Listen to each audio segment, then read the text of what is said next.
like Buffalo, Canada area. And so I've never been married, don't have any kids. I'm going to school to be a marriage and family therapist, so I'm getting a master's degree in that. And just I've had a history of being raised by narcissists, dating narcissists, had narcissistic bosses, you name it. So but as far as you were saying like where to find me, like on social media, you mean? So so you can find me on I'm on Facebook, Instagram, TikTok. So if you wanted to find me on Instagram, it's Mystical Dragon 88 is my username for my URL on that. And then on Facebook, it's Life by K88. And then on so what else am I? I'm on like everything. So on YouTube, I'm also as a Life by K88 as well. So so yeah. Perfect. So you mentioned that you've had narcissists around you, and many times when we hear that, we think, "Oh my God, that must have been so scary." For you, what when was the first time that you can remember you came in contact with a narcissist, and how did that impact you? Well, like I didn't know what narcissism was until like about 6, 7 years ago. Like I never heard the term, but I just always kind of knew the people I'm around, there's something wrong with them. I just didn't know what the name of it was. Like I thought they're just like disordered or dysfunctional.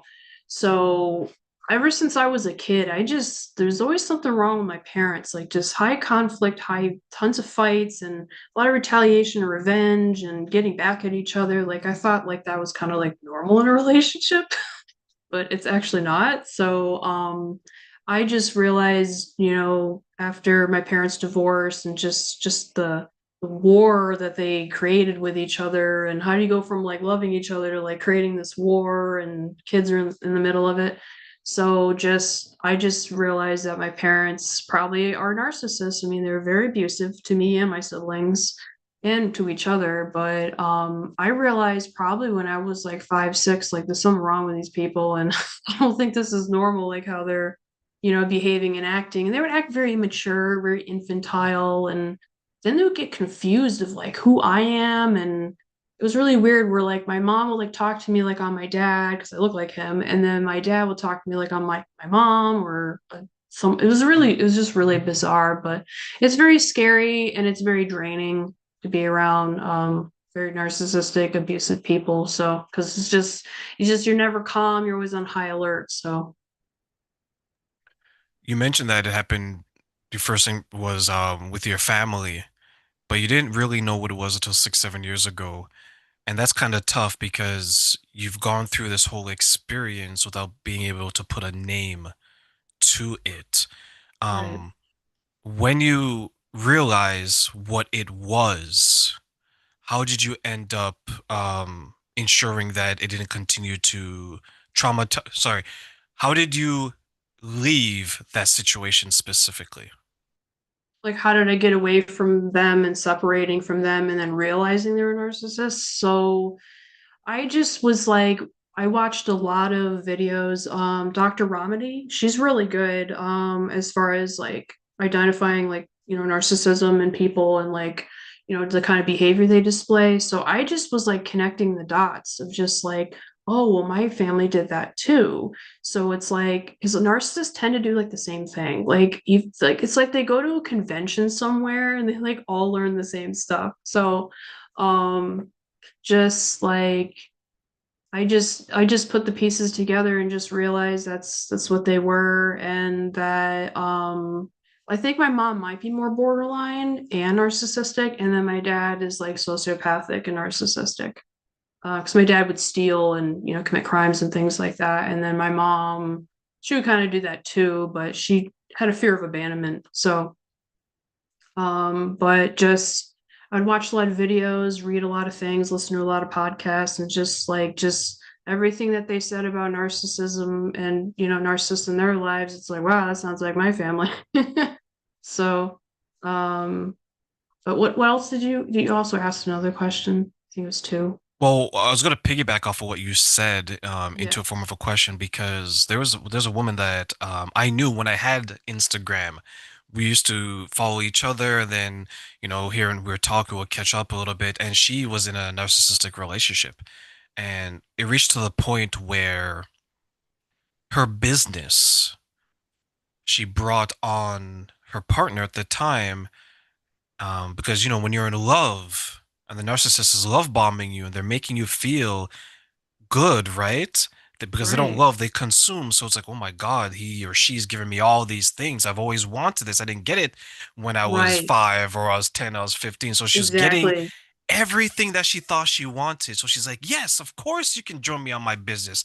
I always wanted someone to share this dream jointly with it. So Right. she did. Eventually, this partner took over the business and pushed her out. And Oh she my lost gosh. her dream. Not one dream, two dreams, right? She lost the dream of her business and she lost the dream of sharing that with someone. Yeah. I share that because sometimes some people think a narcissist is only abusive to you within the household. They don't think of, let's say, the financial side Right. or the emotional side. How did narcissists show up in your romantic relationships as you grew into an adult and today? Well, I mean, the love bombing for sure. I usually tend to attract like really clingy guys where like they didn't get anything from their families and like so I'm the second oldest, but I'm the oldest female in my family, so I learned to be that like overly like nurturing type. So like I would fall for these guys that are like saying they got abused by their families and they don't have anywhere to live, so I'd kind of like let them like move in right away. Like they want me to be their mother like instantly. And it's like if I'm not their mother, like they'll try to make me into their mother, but then they hate their mother. So then it's like, uh-oh, like, okay, I'm giving you everything you want. Now you're gonna attack me for giving you what you want, which is like very weird. But as far as abuse goes, none of the guys I was with financially abused me because I would never give them access to my bank account. I learned that the hard way with my dad where my dad, he would take advantage of you financially. And it went so bad with my dad. I even paid his child support for my sister to prevent him from going to jail. Like that's how much I overhelped. Like it was insane. Like, and it's just like I can't live with my mom because she's crazy. But anyways, going back to guys I've dated, it's mostly like psychological abuse, emotional abuse. They'll like gaslight me a lot. Like I'm seeing them cheating and I'm finding messages and they're telling me that's not what I'm seeing. So it's just it's more that and like they're overly dependent on me and I don't get it because like a lot of the guys I dated were older. So it's like why are they dependent on somebody younger? I just thought that was a little odd to me. But yeah, I would just basically do everything in the relationship where like I would like I wouldn't get anything from them, but I'm doing everything because that's how I was taught. So like when the love bombing starts or they're all lovey-dovey, my God, I get so obsessed with that. It's like I want that so bad. So but then it's not real because they're talking to other women, so they're probably doing that with everybody. But so yeah, that's pretty much. But Why do you think you were getting caught up in those types of relationships? well, just that's what I felt sorry for my dad. So, like, I would fall into, like, okay, I'm going to listen to the sob stories that these guys tell me. It could be true. Like, maybe they were abused. Like, this one guy refused to leave my apartment and he wanted me to be with him because he used to get hit with a belt as a kid. It's like, what does that have to do with, like, a relationship with me? Like, okay, you got hit with a belt by your parents. Like, what do you want me to do about it? Like, go to therapy. But as far as like, I was trying to think of other things. Like the last narcissist I was with, that got really bad. Like there was gaslighting, flying monkeys, everything. Like just like he didn't want to be with me, but he didn't want me to leave either. But then he treated me like I'm his mother. So it's just like, how do you like not know like the difference between me and your mother? Like I don't understand that. It's like, okay, say you have like, two different animals in front of you, like you're gonna think a shark is an elephant. Like I don't get that. Like I'm like I'm not your mom. Like why don't you see that? Like I don't even look like your mom, dude. Like that's crazy. But yeah, so I hope I answered that. One thing I like to share with women from a male's perspective is Yeah. that a man will always, let me rephrase that. Okay. There are what I like to call there are three types of men. And a lot of women don't know this. There's a man, healthy, healed, emotionally available, right? I think we know what that is for the most part. Right. He Yes, comes from a place of care. He wants to provide for you, wants to make sure you're safe, secure, things like that. And exactly. then there's what we used to call back in the day, you and I look around the same age, the players, right? They have multiple women, things like that. They're attractive on the eyes, they're very easy on the eyes. But when you get to know them, you're like, oh my God, Tyrone down the street, leave me alone, stay away, right?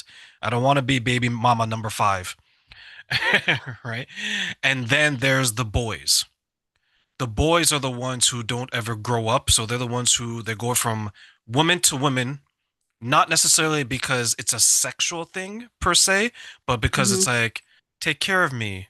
You're my mom. Do my Right, laundry. I want to sit on the sofa.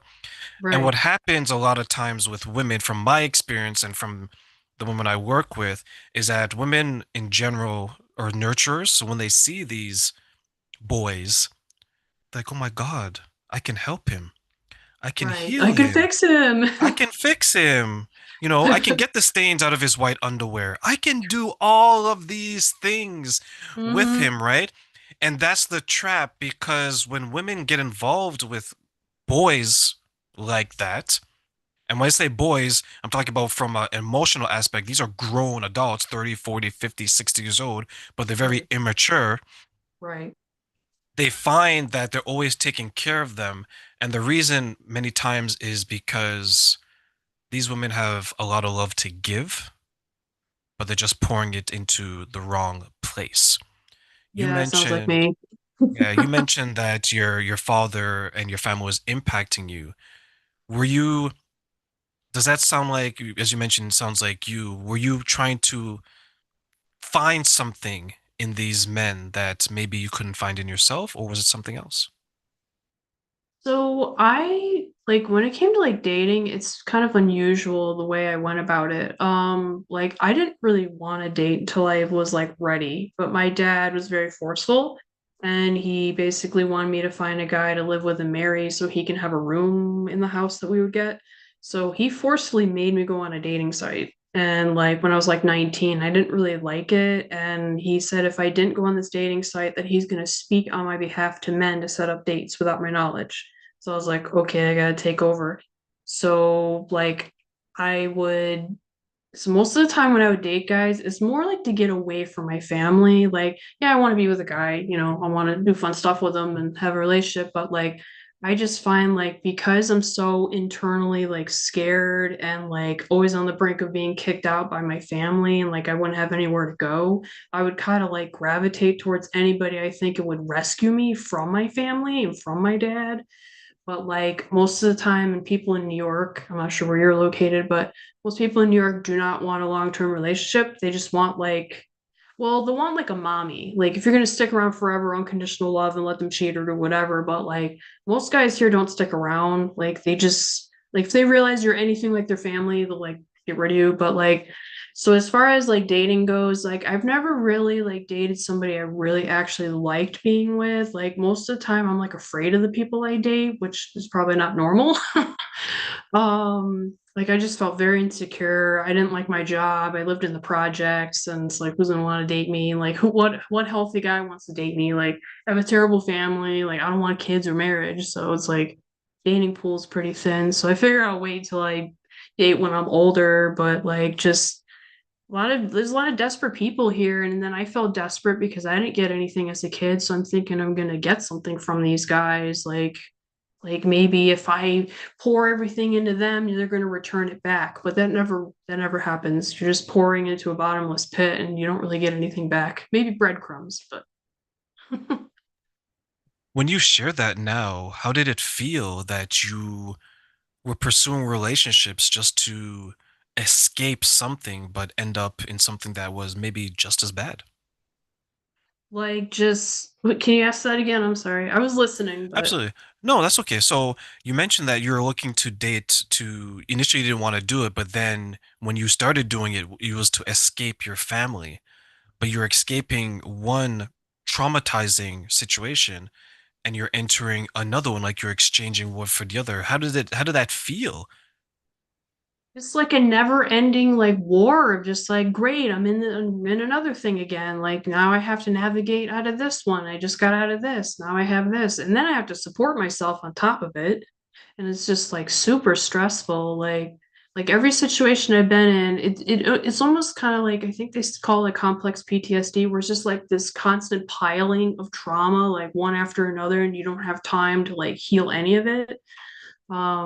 So just it's and then my mom will come at me with her stuff, and then like just like everybody comes at me at all angles, like I'm being abused at my work. I'm living with a guy that won't work, who wants me to do everything like a mommy. Then I have my dad who's like trying to stalk me and try to get me to go back to him after I left, and he told me to leave, but then he told everybody I abandoned him.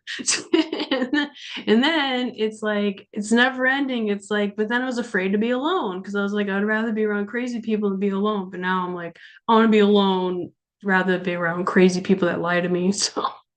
So yeah, In my 20s, I went through a very difficult dating experience. Every person, every relationship just didn't work out. I was dating the wrong people, and I wasn't even ready to be dating. Um, right, I learned the hard way because a lot of situations ended poorly, and then it put me in a yeah, situation to ask myself, okay, what is it that I want?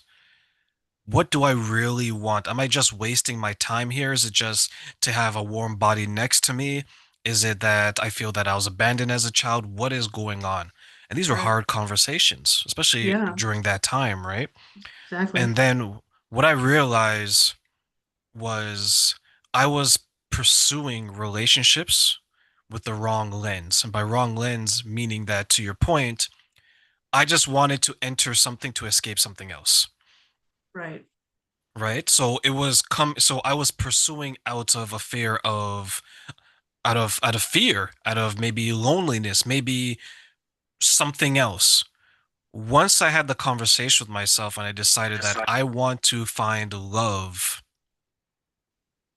and I want to find it because I want it to fulfill me, then mm, my perspective changed. It was no more dating what we would call crazy women. It was no more dating these people who don't want to work. It was no more dating these people who are emotionally unavailable.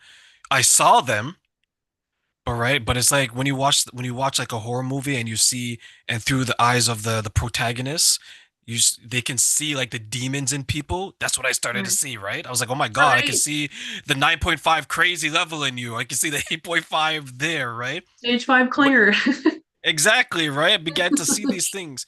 When you started to do the work for yourself and you started to move on from that, um how did your life change once you began to identify these behaviors in people that you no longer wanted around you? Well, I still struggle with it where like but I'm getting faster of identifying it and getting out. Like normally I'd be like, I let so much slide. Like recently I was trying to date somebody long term, and I'm like, hey, I noticed you're doing stuff on Snapchat and you're telling me you're not talking to anybody. And it's like, why are you telling me I'm acting crazy by identifying this? Okay, I'm like, I'll be like, I'm on Snapchat. This is what I'm doing. I'm not flirting with any guys or anything. I'm just networking or just posting stuff to get followers. But then they're not very transparent. Or like, I'm thinking we really have a relationship. And I'm like, hey, I want to buy you something for Christmas. And they're like, no, no, don't buy me anything. You're my Christmas presents. Like, so just so it's just like I'm identifying things faster, but like I'm still getting hurt afterwards, and it's like, but it's like I know it's there, but I typically, like I said, I would try to date out of like desperation or like comfort out of like a bad situation. So again, I got out of a bad situation about 2 months. I'm like, gee, I don't know, this guy's really throwing himself at me, and he's like telling me all this stuff, the sob story again of just, oh, I don't want to be burned, I don't want to be lied and deceived, and I despise cheating. It's like, but I think you're kind of doing that to me. Like I'm not leading you on, I think you're leading me on, dude. And then it's like, then he's like talking to other women and he's saying he's not, and then he got mad at me for questioning him, and then he stopped talking to me because I was being mean apparently. When it comes to relationships, then, especially when handling a narcissist, what are some of the boundaries that you'd recommend people make for themselves? Well, narcissists, disordered people, and dysfunctional people, they want like an instant relationship. without really getting to know you. So it's just definitely like if they're pushing for like intimacy or to date you, like just be like, where is this desperation coming from? Why do they want to date me so bad? You know, maybe they're hiding something and they figure if they can snag you and suck you in and love bomb you, that maybe you'll be like, oh, I'm so in love with you. I don't care if you did that criminal thing, or I don't care if you, you know, cheated on me 5 times. We're still in love. So, so it's just slow down for sure. Like, just that's the number one red flag of just like the rushed intimacy. Like I've had this one narcissist I dated for like 2 days, and like on the second date, he's like he wants me all in, like I'm married to him. It's like, whoa, I haven't even met your kids. I don't even know where you live. Like, it's just I don't really know you very well. So it's just like I don't know how somebody could love me or be in love with me when they just met me. Like, I think it's a red flag to me if a guy gives flowers on like the first date. It's like, isn't that like something you do like farther down the line? Like, we're going out to dinner. We're not like married and we're having a romantic dinner. You know what I mean? I just find that a little odd to me, anyways. But The behaviors are definitely something we have to pay attention to because I think yeah, many times as our feelings get stronger and stronger, I call like love dust, right? Where it yeah, just blocks what you should be seeing because you're only right, seeing what you want to see. And a lot of times we ignore the bad and or ignore the unhealthy. And I think when we're dating, let's say a narcissist or someone who is verbally or emotionally abusive, the concern then is that what am I missing because I'm always looking for the potential in this? Or worse yet, I'm looking to make this work. So I'm going to ignore everything that is triggering me, that's gaslighting me, that's manipulating me. And I'm like, right. well, the love bombing sounds kind of good because if he or she wasn't saying it to me, nobody would, right? Hmm. Yeah. And what do you then think are maybe some of the difficulties in understanding that maybe the relationship isn't for you because we're missing out on the red flags? Hmm. I'm sorry, can you ask that one more time? Like, just, I was Absolutely. just thinking of what you were saying as you're Yeah. talking. So what do you think is preventing people from missing or not seeing the red flags in the relationships with a narcissist, for example? Well, it could just be like, you know, like me and you kind of talked about how, like, okay, we didn't really get what we needed as a kid or something. And it's like, okay, well, like maybe you just give them a chance. Like, we can't look for perfection in a person because it's like, okay, I have stuff in my past and they do too. So it's kind of like you rationalize, like, okay, is it really that bad? Like, I've been through worse. Maybe this isn't as bad. Or just like, but like when they do the like when they do the love bombing, which is like tricking you, like they're so basically you're distracted by the bombs going off and not like what's actually really going on behind the scenes of like why the bombs are even going off. So it's like, why would they have to try so hard to get me? So just I find that from my experience, just sorry, I'm like rambling here. um So just I'm just trying to think of my other experiences I've had where just I just feel like I just overlook everything because I'm like, well, I feel like maybe I'm defective from my childhood and no normal healthy guy is gonna like me because I'm in that in between of like I'm not toxic, but I'm like maybe too toxic for a healthy person, but then like not toxic enough for an unhealthy person, like if that makes any sense. Just um just I just feel like we just ignore things like that just because we think we probably desperation, like we're trying to get something that we never got, even though it's not real, even though it might feel like it is. Does that make sense? Do you, and I want to touch on something you shared about your past and Yeah, maybe unhealthy men won't want you. yeah. Do you think your past, or do you still believe that your past will prevent you from finding healthy relationships? And if so, why? Well, I just find like a lot of people, like if I open up and share things, to guys, they use my past against me a lot. So like I would feel afraid that even if it's a healthy guy that's understanding, he might not like that. Like say for instance, for example, say I used to be all about the hookup culture a couple of years ago, and then it's like, oh, great, like maybe you're still into that now. So it's like, I'd feel like maybe I should hide that because, oh, maybe how do I know you're not doing it now? It's like, but I was single. So it's not like I was doing it in a relationship. So I just find like as far as like a healthy guy, like they probably want marriage and kids. I'm pretty terrified about marriage. Like I saw my parents' marriage, it was terrible, and then I hear about people getting married and how they have to pay a lot of alimony to get out and things like that. So just and I don't want kids, so I feel like that's very limiting to a lot of men. I feel like really healthy guys want that. They want family. They want I get anxiety, I get depression. Who wants to deal with that, you know? Sometimes when I speak to some of the women I coach, they share similar beliefs, and I always tell them that it's a limiting belief because Oh, it you're is, yeah. yeah, you're telling yourself that you're not good enough based on an assumption in a lot of ways, right? Like this is my Yeah. past. What if this person doesn't like me because of it? Well, I don't want this. What if they don't like me? So what's happening is that there's men that's probably going to come along who may be right for you, who may want to love you, but because we've already taken away the opportunity from them, they don't ever have the chance to show you that they can love you. Do you then think that is you just validating your experiences and using it in a way to maybe protect yourself as a shield? Yeah, I mean, very guarded of like it's like, oh, arm's length, stay away. But it's weird though. I can connect with usually with the wrong people. Like I'll open up and connect to the wrong people, but then it's like, what if it's actually the right person? And like, so it's just kind of like that. Like I'd rather be with somebody that's like lower vibrational, like maybe like not as healthy because it's a little easier for me because it's like, okay, well, my dad was kind of like that, so I'm familiar with that. I can deal with all the games and all the craziness, but then it's like, well, why don't I be with like someone healthy where like they won't do that? But maybe I feel like that's too easy and that's too scary for me because it feels too good, I guess. That makes sense. Yes, yes, because we always hear that some people, because of the chaotic lifestyle, maybe of their childhood, their teenage years, or their past romantic relationships, it becomes their baseline.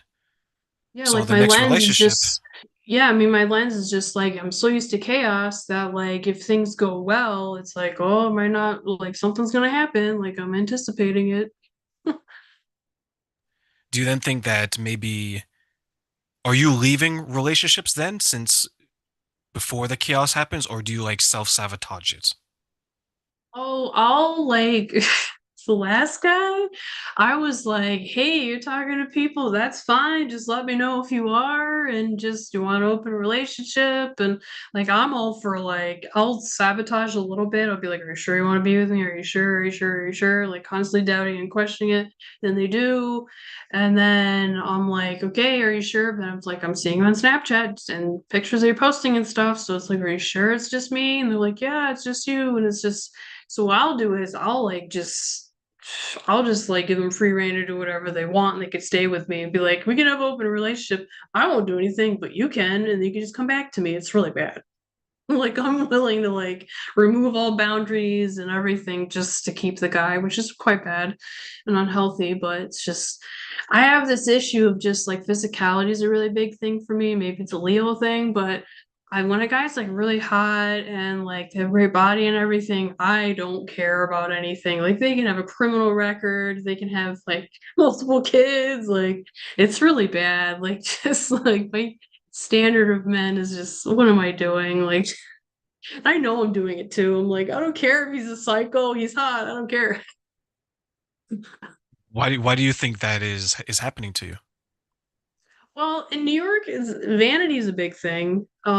Just the appearances of just, and then sleeping around is like a big thing here. Where like the hotter, the more people you sleep with, like the better you are. Even though that's not logically possible because like sleep with a lot of people, that's usually kind of a negative thing. But that means you bounce around and you can't commit. But just I have some actors and like famous people in my family, and I actually have a great uncle that was a sex symbol. So I think I was like learned to just focus on physicality.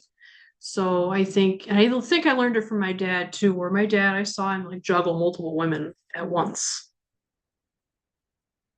So, I'll just focus on physicality, and then I'll get tired of them and then go to the next person, or just don't date at all, or just flirt with people and then just don't do anything. So I don't know, I'll be like all over the place about it, but like most of the time when I want to enter a relationship, it's usually with someone very narcissistic, like my parents. So, because that's what I was used to being around. And I think I also look for parental love, not actual love with like a partner.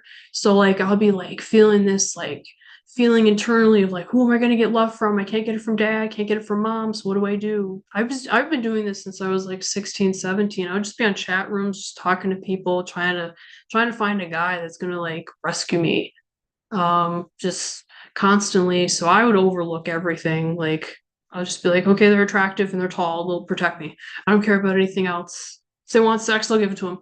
I don't care. So just it's hard to admit all this, but like I'm willing to do it because being a marriage and family therapist, you really got to reflect on yourself and your issues yourself, because how are you supposed to help others? So, but but yeah, Yeah, when you said that, I reminded me of that joke, the three sixes. I want my man to be 6 feet tall, 6 inches, and six figures. I haven't heard that one actually. Yeah, yeah, that's like a running joke with a lot of men, especially online. Like women will go for like women will give up like their soul in the ways that you describe, right? Like they'll do things that ultimately they'll probably even admit beforehand, like, yeah, this is gonna destroy me. But he's 6 feet, 6 inches, and six figures, so if I'm gonna be Well, destroyed. none of the guys I've ever dated had six figures, but Yeah, that guy, she only mentioned the six figures part, not the other two. But well, it's funny because actually 666, like if you follow angel numbers or anything like that, it actually means you're very chaotic. So, like the yeah, and a lot Omen of them are, movie, remember right? the Omen movie with the six on the Yeah, head? Like, yeah, on the head, right? Yeah, well, a lot of them are, right? Because maybe they've been put in a position to be that way. Like, if you're one of those people who have the three sixes, for example, right? And you get most of the things you want from women, that could be very intoxicating to a lot of people, especially if you're the personality type to fall into that insanity, right? Like you just wake up to your point. If someone is good looking enough and there's someone out there, man or woman, that's going to throw themselves at them, that could do something to your confidence, to your ego. You're like, oh my God, I'm walking around here like I'm catnip. Everywhere I go, someone wants a piece of this, right? So it right. could drive people crazy because remember, when you compare men and women, women usually get approached, right? But if a man's getting approached, that's a huge boost to their ego because we get rejected more so than women do. Yeah, I mean, I'm not afraid to ask a guy out. Like, I'll give out my number and everything like that. Maybe it's because I'm like an alpha, but just yeah, I think but I fall for guys that like are broken, or like I don't know. I have that whole like I think I can fix something, or a lot of guys will tell me they're going to give me their heart, and it's like okay, it's like what does that mean? Like the last guy said that, he said I'm giving my heart, body, and soul to you. Like you're the queen of my heart. And it's like whoa, like that was. That's deep and I like that, but it's just like, is that love bombing? Like, are they love bombing me or am I love bombing them? Like, that's what it kind of feels like. It's like that. It's a dance. Someone has to lead, someone has to follow, but everyone knows why they're there. They're there just to get something out of it, and it could be a full-blown relationship, which leads to maybe marriage and a family, and you live happily ever after, or it can just be a wham bam, thank you, man. Right? You get in, you get off, and you get out. As long as people are honest enough, but unfortunately, I think one of the biggest concerns when it comes to hookup culture is if you're in it long enough and you come out and try to have a serious relationship, that's probably going to be the difficulty because one, your mind has to shift, and two, that other person eventually is going to find out that you have all these bodies all over Yeah. the place, right? What do you like? What are your thoughts on that? Well, like Like what, like you're in a situationship or friends with benefits, and then like you're trying to go out to date, and it's like, well, I mean, you're expecting it to end, so it's like, how can you like date and then like it's like hard to shut it off, I would think. Like, okay, like they say like hooking up, it's like you're doing like you could even be doing everything like a relationship, but you're not committed, which is like really odd because it's like I don't know. I just for me, I hated it. I felt like hooking up was like killing my soul, but then I was just like really, really wanting connection. But it's like, how am I going to connect with someone if it's just like we're just getting naked for like a minute? Like, how? Like, I don't like just it's awkward too. It's like I don't really know you, and like I don't drink or anything like that, so it's not like I'm doing anything, like having being on a substance to do that. Some people do that, but just like most of the time, I don't even know what I was even looking for. Like I broke up with a guy, and just like I didn't really know what I wanted, but I kind of go went along with what the guy wanted. Like they wanted like sex immediately, so I just kind of went along with it. And I think another thing is too, like some people think if they hook up long enough that the person that they're hooking up with will commit. So I find that to be true. And then I was even reading up on it, like, oh, hookup can turn into a relationship. Maybe I should stay in it, even though it could end any time. Like so. Seduce your way into marriage, right? Yeah, but it's like, it's gonna like, what if you find out things you don't like about them? It's like you're just hooking up one night. It's like, what if you don't like how they live, or if their apartment's messy? Like, what if you don't like the relationship they have with their mother? No one ever likes their friends with benefits. If they like them, they would be in a relationship with them. We don't Right. like them Yeah, as a exactly. person, right? It's just I have an itch. Can you scratch my itch? Yes, okay. Thursday, 8 p.m. Pretty much. It's like I'll pencil you in. Well, another thing that I find is like narcissists like doing friends with benefits and ignoring red flags, like in relationships too, but it's like they're doing things to cause problems though. Like it's like I talked to a bunch of people on like Snapchat, for instance, where like they're talking about how they missed all the red flags with this girl or whatever, and she's unfaithful. It's like, but I think you're kind of talking about yourself. Like like just this projection onto like other people of like you're the red flag, we're saying she is. Like her whole family was helping you and she's picking you to date out of, someone that could have been rich or something like that. So it's like, I mean, it's not like you should be grateful or thankful that the person like picked you, but it's just more like, hey, they're picking you. You should probably kind of behave and not gaslight and lie like you're doing. But I just find that interesting where like my dad was like that too, and my dad lies and cheats, but it's like you can't do it. It's like double standards. So it's like, oh, you can lie and cheat and sleep with everybody in town, but the one time your wife lies about a tiny thing, like why is it that it just makes no sense to me, like the whole being a hypocrite and criticizing others. It's like the last guy was like that. Like the tiniest thing I lied about blew up, and it's like he holds my past against me, and it's like he's done criminal behavior. Me hooking up with a few people like 10 years ago, that's not a crime. So And that's the just difficulty with narcissists, right? Like the behaviors that they do, they wouldn't want it done to themselves. And another thing is, if you were to leave them and discard them, is such a shot to their ego because to them, they are God's gift to a man and to women, right? Like they can't see a world where they're being rejected. They can't see a world where someone is doing to them what they're doing onto others. And in a way, you feel bad because they come from such a broken place yeah. that the reason why they're doing this behavior is because they're just trying to regain or take some form of power because they feel truly powerless within themselves. That's why they do these things. That's why they try to manipulate people and make sure that you stay with them. There was someone I knew that he was very good at that, and he surrounded himself with unhealed women. Mm. And these women, even though they were just friends and nothing sexual happened amongst them, they made sure that they kept each other single. And it was like a Yeah. trap. Like if one person were to escape, right, or date, there would be like issues with that partner because the partner would come in, see what's going on in this peer group, and be like, "What the hell is this? Why do you guys do Right. this? Why do you guys do this? What do you guys do this?" Right? And the woman would be like, "They're my family. Family's not blood." I'm like, "They're keeping you back, right?" So when one person did that and the relationship ended and they went back, What happened is that the women always struggle to date because they didn't want to break free. They didn't want to leave.